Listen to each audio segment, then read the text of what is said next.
depan sana cahaya kecil untuk memandu.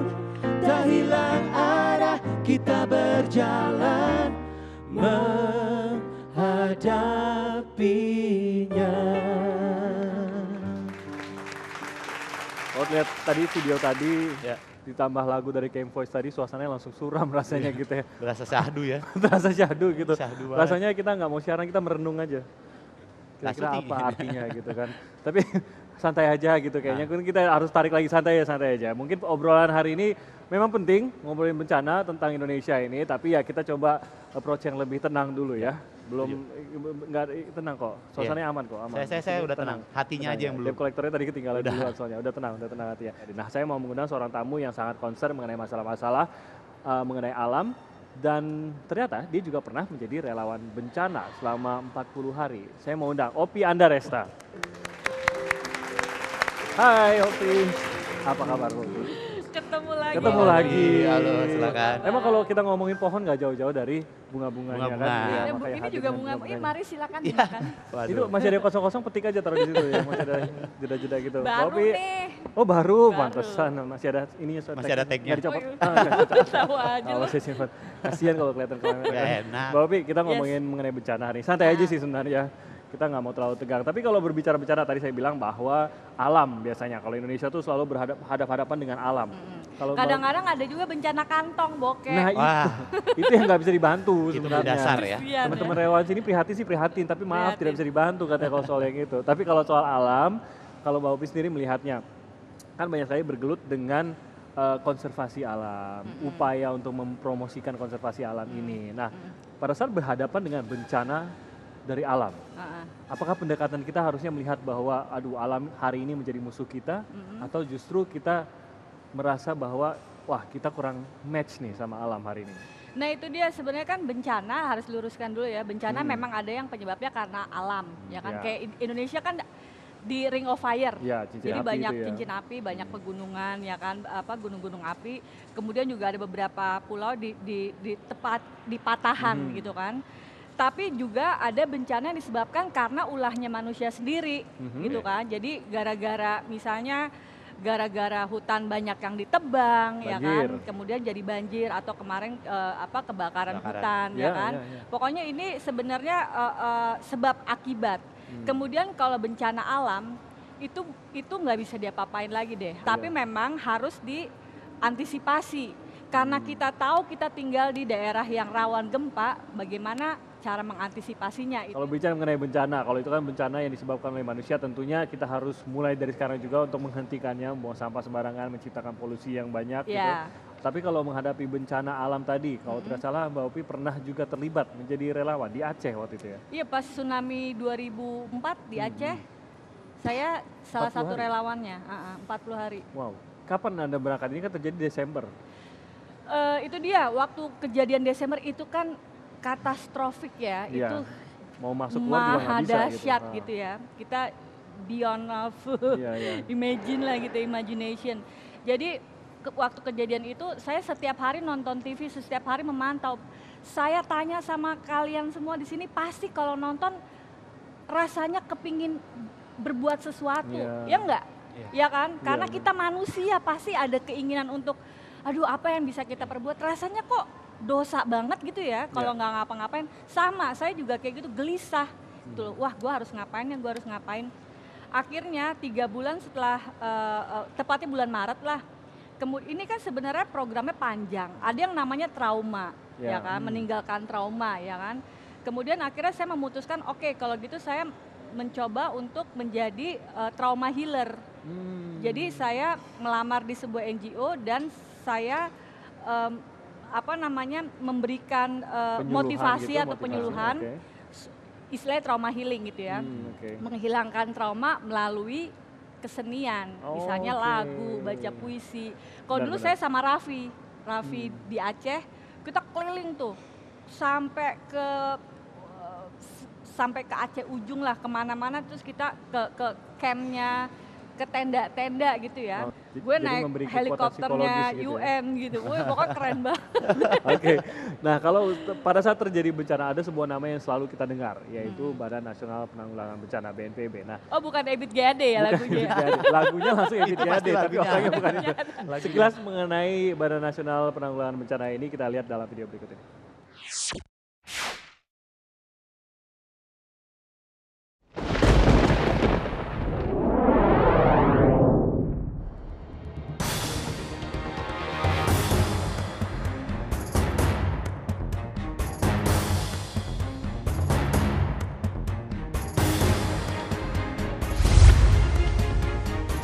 Bencana berturut-turut yang menimpa Indonesia, dimulai dari tsunami Aceh 2004, gempa Nias, dan Jogja, menyadarkan pemerintah pentingnya lembaga yang mengurus kebencanaan. Dengan lahirnya Undang-Undang Nomor 24 Tahun 2007 tentang Penanggulangan Bencana, pemerintah selanjutnya mengeluarkan Peraturan Presiden Nomor 8 Tahun 2008 tentang Badan Nasional Penanggulangan Bencana atau BNPB. BNPB pun semakin tumbuh dan berkembang seiring dengan jalannya waktu. Hingga saat ini, sudah terbentuk Badan Penanggulangan Bencana Daerah atau BPBD sebanyak 33 BPBD Provinsi dan 366 BPBD Kabupaten atau Kota, atau telah mencapai 74% dari 497 kabupaten atau kota di Indonesia. Dalam rangka meningkatkan efektivitas pelaksanaan penanggulangan bencana secara nasional, BNPB, BPBD, serta masyarakat merupakan kesatuan yang utuh di dalam aksi nasional pengurangan resiko bencana. BNPB sebagai lembaga nasional bidang kebencanaan berupaya meningkatkan ketangguhannya dalam bidang penanggulangan bencana dengan kinerja yang lebih optimal berupa senantiasa melakukan geladi kesiapsiagaan, geladi satuan reaksi cepat, serta penyelenggaraan berbagai kegiatan kesiapsiagaan di daerah-daerah seluruh Indonesia.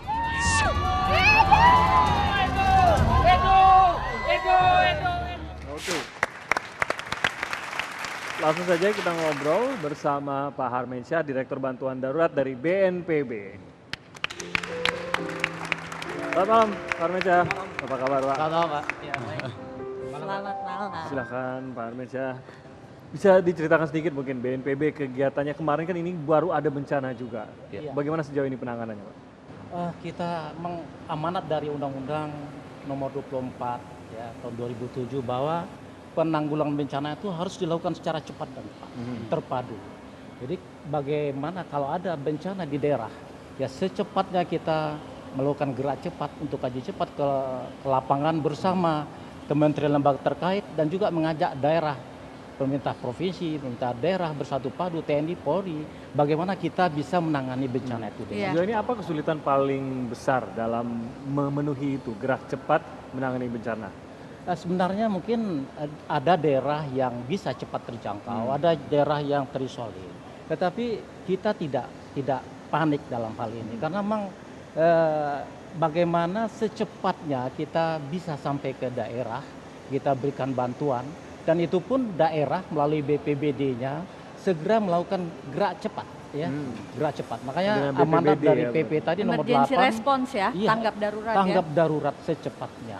Jadi nggak ada bencana rasanya di Indonesia ini yang tidak tertangani. Ya. Dari Sabang sampai Merauke kita harus cepat. Jadi ini kemanusiaan Iya. itu harus segera kita tangani dengan baik. Walaupun dianya berada di daerah yang paling ujung gitu. Iya. Ya, Oke. paling ujung. Tetapi nggak ada orang yang tidak makan, nggak ada orang yang tidak terlayani. Mungkin tempat tidurnya, walaupun itu mungkin penanganan cepat dengan menyiapkan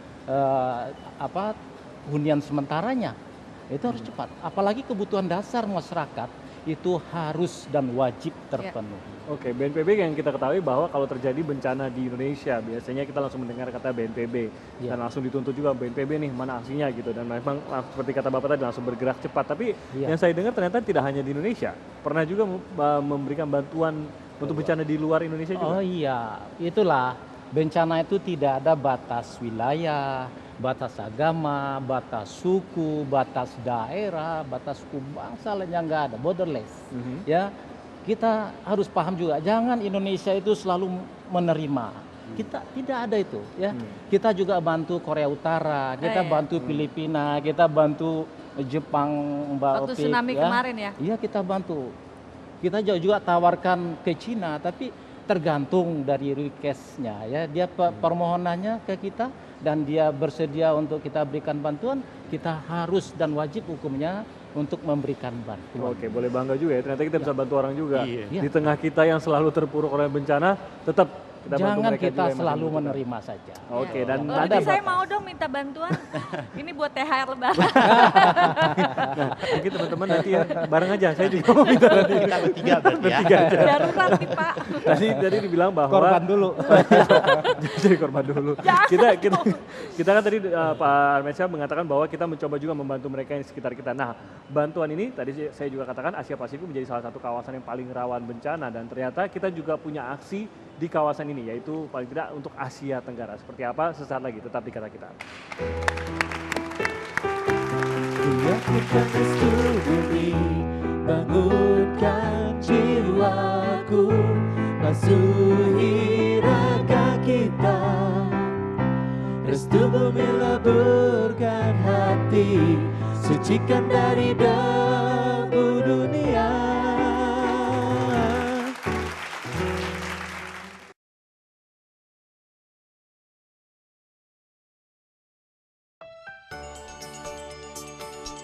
Halo Ramlan. Gina. Rempong gila. Jono. Itu orang rusuh. Jadikan kami teman sahur kamu di... Udah sahur belum? Udah sahur belum? Setiap hari pukul 2.30. Kompas TV, Inspirasi Indonesia.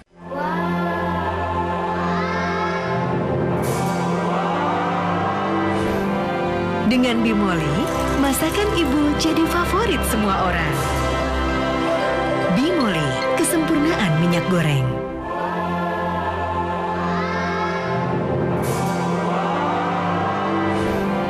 Dengan Bimoli, masakan ibu jadi favorit semua orang. Bimoli, kesempurnaan minyak goreng.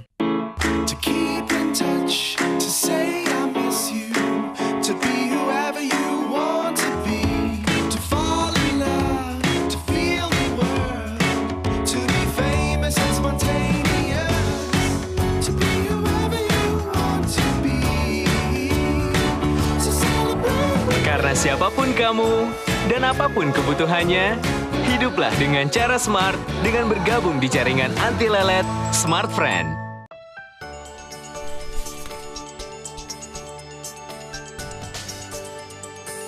Ramadan berasal dari bahasa Arab, Ramida atau Ar-Ramad yang berarti panas terik matahari yang kering dan menyengat.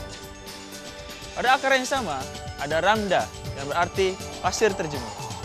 Ada peristiwa penting yang terjadi di bulan Ramadan, yaitu turunnya Al-Quran dan juga kemenangan umat Islam dalam Perang Badar. Nah, Ramadan ini merupakan satu-satunya bulan yang dengan jelas disebut dalam Al-Quran. Surat Al-Baqarah ayat 185.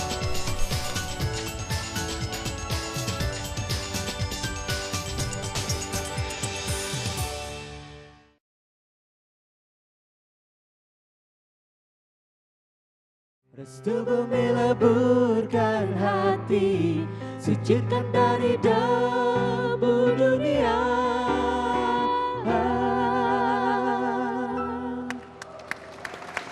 Cocok lagunya ya. Restu bumi gitu ya. Baik di Kata Kita, nah tadi saya sempat bilang bahwa Indonesia ternyata tidak hanya pada saat kita tertimpa bencana, ternyata kita juga mencoba membantu mereka yang di luar dan berkoordinasi juga. Pada saat kita tertimpa bencana tentunya kita pelajari dong apa sih yang terjadi, bagaimana sih kita bisa memitigasi atau mengurangi dampak dari bencana tersebut. Ternyata kita bekerja sama juga dengan paling dekat adalah tetangga-tetangga kita, yaitu negara-negara tetangga kita. Nah saya mau mengundang tamu kita dari ASEAN Agreement on Disaster Management and Emergency Responses, bisa diulang? Nggak bisa. Admer aja. Kita sebut saja sebagai Admer, yaitu Mbak Tanti. Selamat malam Mbak Tanti. Dari Admer. Admer kepanjangannya adalah Dika? Ya begitu. Nggak apa-apa. ASEAN Agreement on Disaster Management and Emergency Response, Iya. betul ya? FASI ya saya nyebutnya. Oh itu. Ini dia. dokumennya. Tugasnya apa sih sebenarnya Mbak Admer ini? Oke, ADMER sebenarnya kalau kita bahas Indonesia kan dengan lebih bahasa gampang, Indonesianya itu apa adalah perjanjian kesepakatan antara 10 negara ASEAN, ya, anggota ASEAN, itu untuk bekerja sama mengurangi dampak bencana, Terutama baik itu asap. ya. Asap Nggak salah Salah satunya, satunya. Mbak. Tapi dalam agreement ini itu 10 negara ini bekerja sama tidak hanya pada saat kondisi emergensi, tapi mulai dari pada saat mereka membuat perencanaan bersama, ya, tindakan-tindakan mitigasi bersama, kemudian tindakan preventif bersama, kesiapsiagaan, ya, sampai kemudian nanti kerjasama di urusan emergensi. Oke. Jadi dia lebih jangka panjang satu, kemudian yang kedua dia lebih menyeluruh dalam seluruh konsep siklus kebencanaan. Oke, nah tadi saya boleh lihat itu brosur apa ini? Perumahan. Ini Dan saya nggak dokumennya. ngerti bahasa Inggris isinya lah. Tentu bukan bahasa Myanmar, lebih nggak ngerti lagi. Apa Iya, aja sih ini, Mbak? itu Apa ini, itu dokumen perjanjiannya, Oke. ya, yang ditandatangani oleh ke-10 Oke, negara ini anggota dokumen ASEAN. perjanjiannya ya. Nanti kalau teman-teman tertarik untuk belajar iktisarnya dalam bahasa Indonesia itu kita Oh membuat. itu, oke. Ada Ini. bahasa Mbak, Indonesianya. ada bahasa Jawanya mungkin. Saya ngerti bahasa Jawa. kan? Kayaknya itu bisa menjadi salah satu ini ya, kerja ke depan Di-translate kita. aja nanti di internet. Ini apa nih? Sasop. Nah, itu standar operational prosedurnya yang digunakan pada saat ke-10 negara ASEAN ini akan bekerja sama dalam kondisi Oke, emergency. Jadi ini standar operational itu procedure itu kalau adalah standby terjadi ya? arrangement. Standby arrangement. Oh, oke. Standby arrangement. Ini kalau ini berarti ada data-data ataupun informasi mengenai apa yang harus dilakukan gitu ya. Siapa melakukan apa seperti Siapa itu. melakukan Jadi apa? itu Maksudnya bukan hanya yang tertimpa bencana, tapi mereka yang melihat begitu ya, atau mau membantu begitu ya dari Admer ini. Kalau yang melihat bencana yang sudah terjadi di sekitar ASEAN sendiri, apa biasanya tanggapan cepat dari Admer ini apa bisa atau apa yang aksi yang dilakukan? Jadi kalau di level ADMER sendiri, mereka membuat satu pusat koordinasi yang disebut dengan AHA Center. AHA Center kebetulan kantornya di Jakarta. Oke. Jadi kantornya Pusatnya itu di Jakarta. ya. Oke. Jadi itu seperti tangan kanannya pelaksana ADMER. Nah, semua informasi koordinasi itu dilakukan di AHA Center. Jadi misalnya kemarin BOPA ya gitu, negara-negara anggota ASEAN ingin mengirim bantuan ke Filipina, itu koordinasi ke AHA Center. Nanti AHA Center kemudian yang akan bridgingnya ke situ. Jadi biasanya bekerja sama dengan yayasan kah atau dengan pribadi juga? Kalau ADMER itu dia adalah perjanjian dari pemerintah ke pemerintah ya. Ya, jadi pada saat misalnya Indonesia akan mengirim bantuan, baik itu misalnya dari sipil atau apa, kita masuknya lewat BNPB. Pasti banyak yang belum familiar lah dengan Admer ini. Makanya kita lihat apa aksi ataupun kegiatan dari Admer. Pada tanggal 24 Desember 2009, dilakukan penandatanganan Perjanjian Negara-Negara ASEAN mengenai penanggulangan bencana dan tanggap bencana atau yang dikenal dengan istilah ADMER. Perjanjian ini adalah sebuah kerangka kerja legal untuk semua negara anggota ASEAN dan digunakan sebagai landasan utama dalam melakukan upaya penanggulangan bencana di wilayah ASEAN. Kemudian, ASEAN Coordinating Center for Humanitarian Assistance atau disebut AHA Center menjadi badan koordinasi yang mengoperasionalkan ADMER. Sebagai respon atas perjanjian tersebut, maka di Indonesia beberapa lembaga kemanusiaan internasional sepakat untuk membentuk kelompok kemitraan yang bertujuan untuk mendukung implementasi dari ADMER.